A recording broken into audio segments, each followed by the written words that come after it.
Do the men and women that work for you call you chief? Yes. So, for those of you who didn't know, this is the chief of police on Martha's Vineyard. Welcome, John and Searle. And this is his brother, who's famous for saying, what's your catchphrase, sir? Okay. I didn't make him do it. That's worth the price of the admission. And then He helped make the film. did you really? And then, speaking of catchphrases or famous lines from the movie, we have Carla Hogendyk. Yay! So, the question for you, can you still scream shark like you could back then? The famous shark. Finally, we have the most famous dead little boy ever eaten by a shark.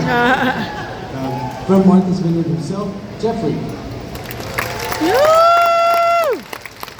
Not bad for being dead for 50 years. You look great. So, for all of you that didn't know, these four all grew up on Martha's Vineyard, so they are all islanders. Question to all of you, how were you cast? So the brothers, how did you get cast for your part? We were involved with the school theater system, and Sherry Rhodes contacted our director, Gene Poole, asked if there were any kids that might be interested. So she gathered us all up, and we actually got to meet Steven Spielberg and Tom Joyner, the assistant director. And what he did was he gave us a bunch of questions and had us act out a scenario.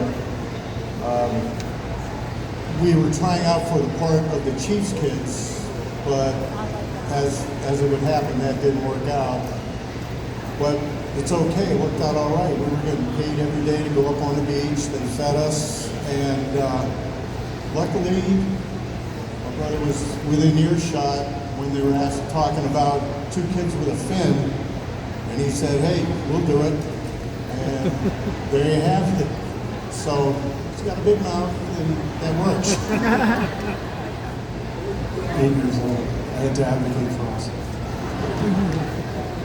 As you guys can tell, he's the chatty one. Carla, how about yourself? How did you get cast? Well, mine is kind of unusual. I actually was from New York, but I came the last 2 years of high school to the Vineyard. And as I don't know if you guys know, but it was like, at that time, there was like 200 population in the winter on the island.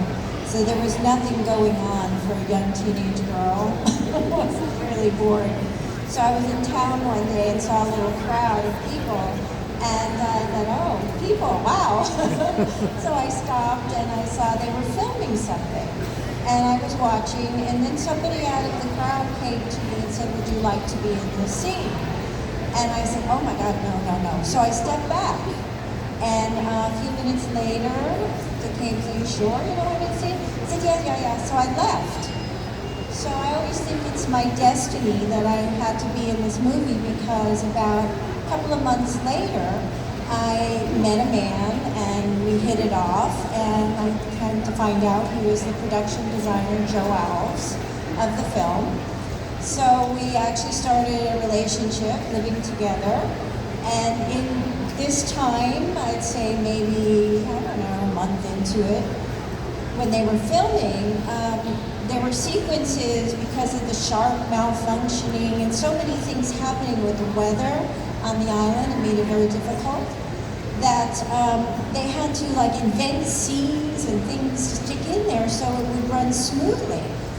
So one of them was, Joe asked me, he said, would you like to be in this scene? We need a scene to make these pull together. And I'm an artist, and so I wanted, I was sort of a foolish teenager, said I wanted to be known as an artist. So I said, can we have an easel on the beach, and I'll be painting and seeing shark, blah, blah, blah. So I kind of created that scene. So they put it in the movie. And the joke was on me because the movie was so long that the part with me painting on the easel got cut, ended up on the editing floor. So anyway, you see me running to the wall, and the rest is history, you all know. So that's how I got in the movie.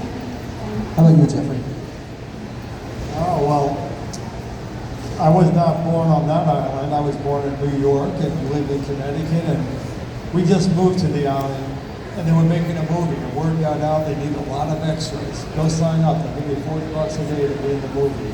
And we're all a bunch of little 12-year-olds, and like, oh, let's go do it. It's like signed up, and a few days later, I got a call, and it's called the Kelly House, a hotel in town. We just moved there, lived right up the street from it.